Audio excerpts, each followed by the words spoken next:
Can you talk about the wisdom turn the other cheek and how it applies to one's development as a practitioner?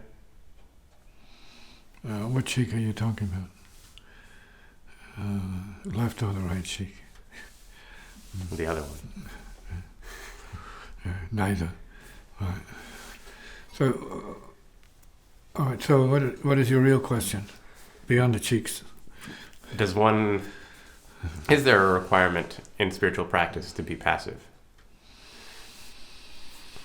Well, meditation is a form of conscious and deliberate sort of movement towards. We don't need to say passive, but as one is moving away from typical ordinary neuroses, moving into what could be called, more calm. You used the word earlier, gentle. And does one have to be gentle, or does a certain kind of practice encourage or bring you into gentleness? These are good questions. Some of that is practice, some of that is character. Some of that is human nature, some of that is genetic. And some of that might be river of blood.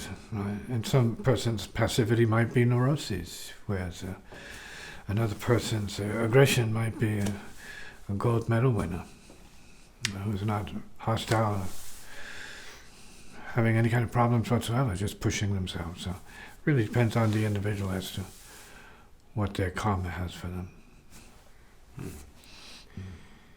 And but in the spirit of practice, let's say, if you think about enlightenment as a long-term evolutionary process, you're liable to go through everything, because you are the universe after all. And so you have to be prepared to be resonant with the whole universe. I mean, you can move to that point and be the whole universe. See, and be everything that's appearing. You can get to that point. See, not just a few mind forms and a few faces, and a few motions and a few changes, but you can enter a cosmic state of change. Intelligence, perception, recognition. And then you see nothing in all things, and you see everything in no things. Mm-hmm. Mm-hmm. So then what does that tell the practitioner who has questions about whether or not they should be more assertive or be less assertive? We're really talking about being intelligent enough to know, what's required in any given moment that is appropriate, maybe even gracious in nature. Whether that means pushing or pulling a child or a person out from an oncoming truck or something. See, the pulling of them away from the, oncoming vehicle could be a form of violence, could be a form of grace, depends on how you see it. It's like saving someone who's drowning. Sometimes you have to pull their hair, pull them up, and they resist. I've been in that position where I got the beating for trying to save somebody. And I'm yelling back while I'm trying to stay above the water. I'm trying to save you. Boom. See, so really depends on what end of the stick you are, and not what it appears to be. And so a lot of the teachings say, what's your intention? What is your intention? So intention is important. In the field of action, intention is important. Not just in spiritual practice, but in law too, legal. In terms of legal karma, right? Worldliness, and so on.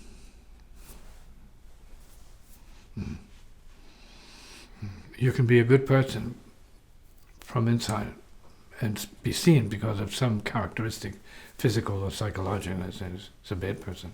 See, so depending on what neighborhood you go in, you don't know how you're going to be treated. Welcome as a king or a piece of garbage.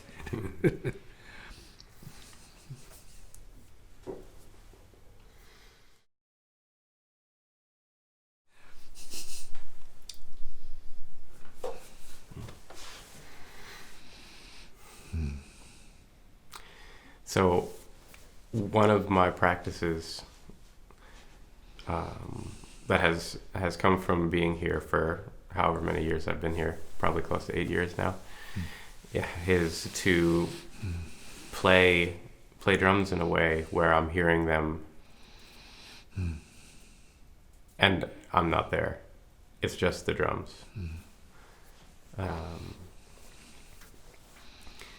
And I guess I have a question about. So you're saying you're just hearing the drums, you're not hearing anything else. Yeah. Okay. Yeah. It's like an asana. Yeah. Yeah. Is there anything valuable in the discussion about complexity? So one note, one hit, one drum, or... That's infinitely complex already. Depends on your intelligence. Yeah. And so then why play... When I used to work with Pharaoh, he would say, he could hear, possibly because of the amp sound that I was getting or something, he said he could hear more than what I was playing. So when I was playing alone, he could hear like where it was coming from. I don't think that was my take on it, but that was his take based upon his level of hearing.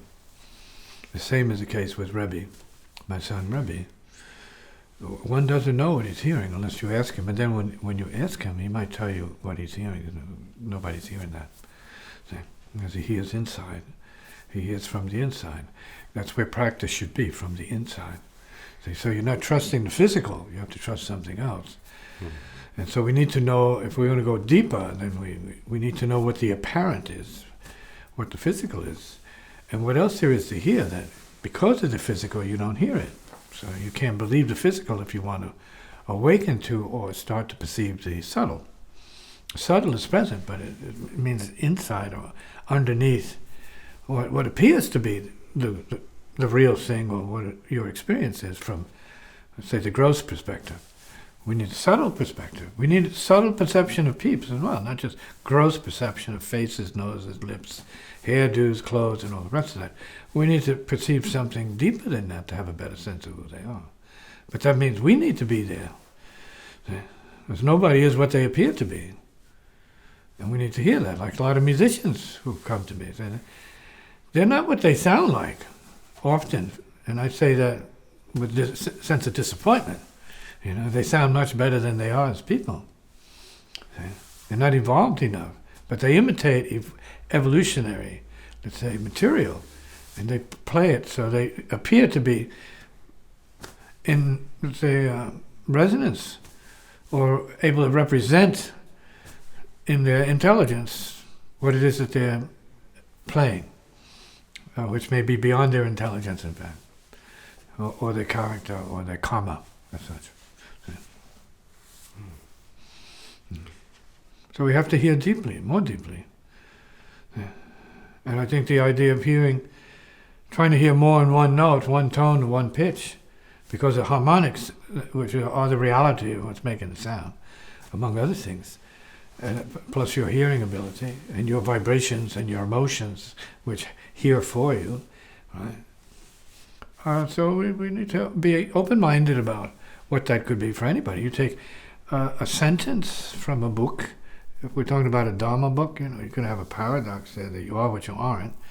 And, the human mind can approach that and get confused all of a sudden. Oh, you are what you aren't. But what does that mean? Then it has to be broken down. So you start to hear more deeply and more technically as to what that could mean. And what it is, as it applies to you, the individual who's perceiving and questioning what anything is. When something is taken in isolation, like a single note or a single word, single sentence. Well, in truth, there is no such thing, but you can use that as a question. Yeah. It seems to take a different shape or a different form. Or it has. Remember, it's not the thing; it's your mind. Mm-hmm. You go back to that, then you have the answer to all the questions you might have. Say, whose mind is perceiving what? Or hearing what, and thus doing what? It's whose mind. Mm-hmm. As many musicians have come up to me thinking that I'm practicing all the time, and it's not true here. And those people who are with me see that I can't practice all the time, and that's my advantage. It's not my disadvantage. I would say that people who practice all the time, that's their disadvantage and not their advantage. Yeah.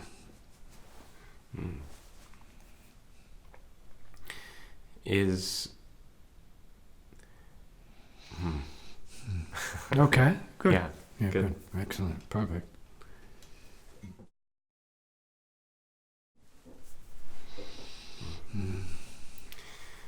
Is it true that relative to spiritual practice, that one needs to pass through self-actualization and self-realization before beginning self-transcendence?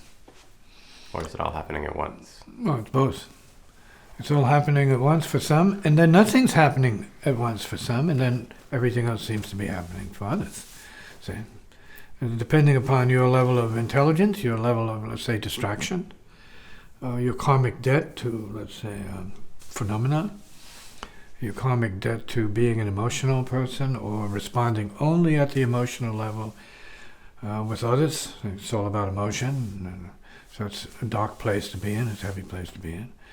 The same thing with memory. If you're working from your memory alone, which goes way back in time and maybe even forward in time, or at the causal plane, then you have to deal with that.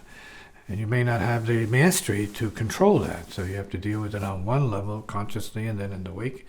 That's the waking state, and then maybe unconsciously through memories and dreams. Where you get bombarded with phenomena that has nothing to do with you in this present life, but maybe partially this life and other lives, and in lives of other people.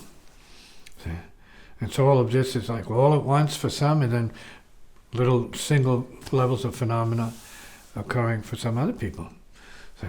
So it's hard to say one or the other because it's all happening, but not everybody can perceive it in the way that it's happening as a totality. It may not be possible for most people. You can imagine it. So as long as you have imagination, you have a better sense of what could be. So you need to depend upon the imagination body, to get a better sense of what, let's say, the deeper states might be, because we are part of the deeper states, but you have to imagine what it is before you can get to it often. Well, you have to imagine peace to know what that is. You might have moments of it, but you have to imagine what real peace is. And since we are born of real peace, it's not too far away from your imagination, but then putting it into practice is a whole other thing. Same applies to music and anything else. Why is it taught in some schools that there is a progression, say the Buddhist progression or the vehicles? That's working from one of the truths, the relative truths. So relative to who? And what's their state of mind? That's a big question. Some people read a scripture like once and they got it already. They just look at the book and they get it. Some just hear about it and they get it. That's based upon the karma of the individual and their capacity to awake relative to time, like now. Boom. Here already. No. Zero. Gone.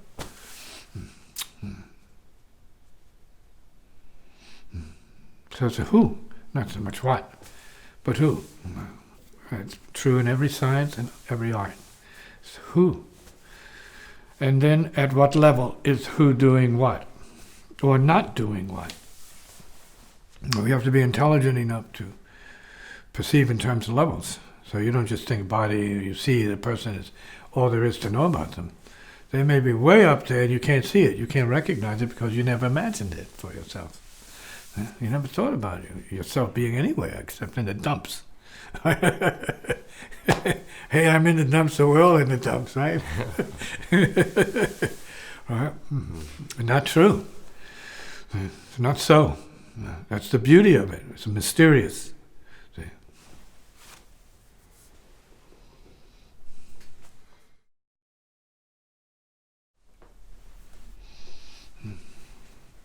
So we can, because of our nature, because of our mind, well, the mind, get very close to the experience of other people. Their hardships, their pain and suffering, their tragedies, and let's say their happiness, their accomplishments, and their goodness. But getting close is not what it is. Thinking about winning a gold medal is not exactly the same as winning one. And so we have to understand there are different ways to perceive at different levels to give us an approximation of what is going on for oneself and other people. So we have enlightenment, and the word is that we are each enlightened, born from enlightenment, born as enlightenment. So we are basically enlightened beings for the most part. So at what level do we realize that and work from that? So at what level do we live from that in truth? So free of neuroses, which is what enlightenment equates with, a neurosis-free condition. Feeling it, but not being it. Because you're living in the space of being, we would say. Maybe. So you can relate to that and suffering and everything else, because you're in the space of being, but not necessarily being anything as a concrete anything particularly. Same applies to music.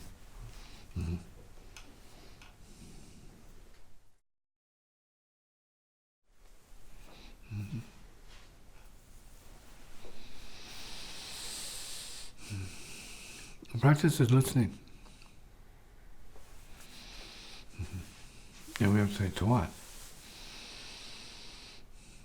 Deeper practice is listening to nothing.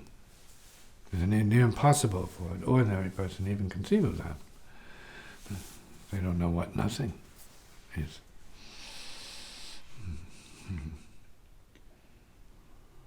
We could say along that line that you need to realize your relationship to silence.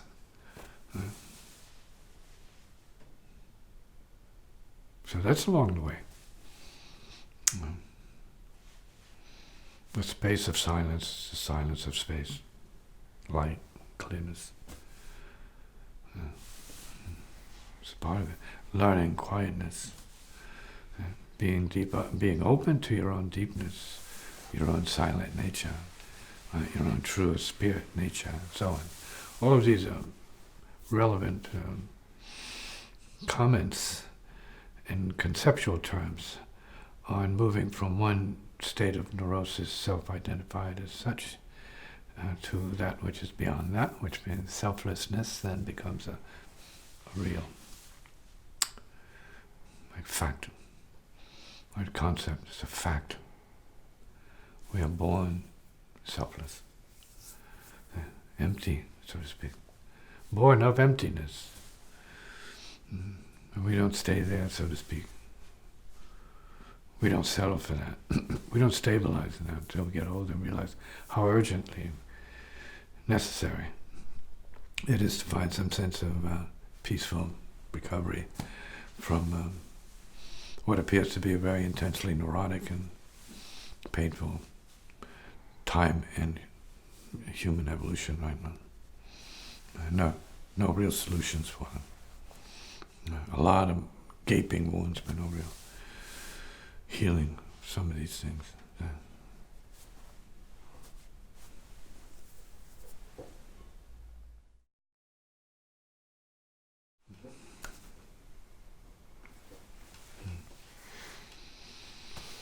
What is a realized experience of suffering? And it's ordinary. The realization of suffering is very ordinary. Right? There's nothing extraordinary about it. It's ordinary. Yeah. So that's simple. Everybody feels the same thing. The Dalai Lama goes around talking about suffering. People feels it. He talks to the people. Everybody can feel that. We're human, so we're let's say, empathetic, connected, and active in resonance at the same levels.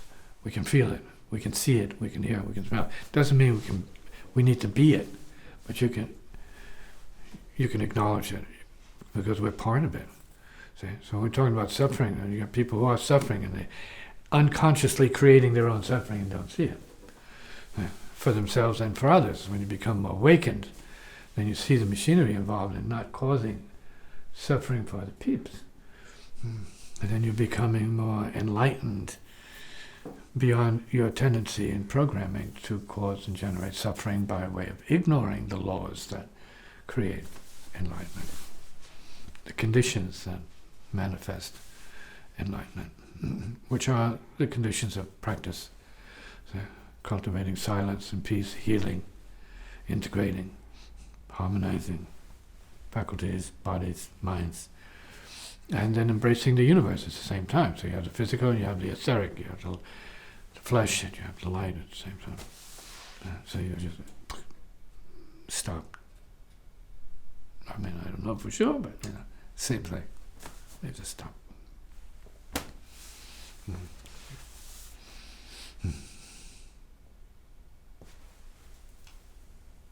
Gone.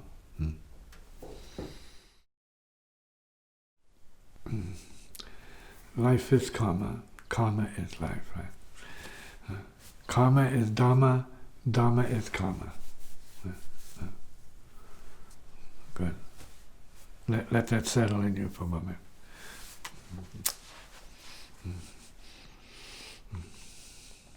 Liberation is karma. Karma is liberation. Samsara is nirvana. Nirvana is samsara. Paradox.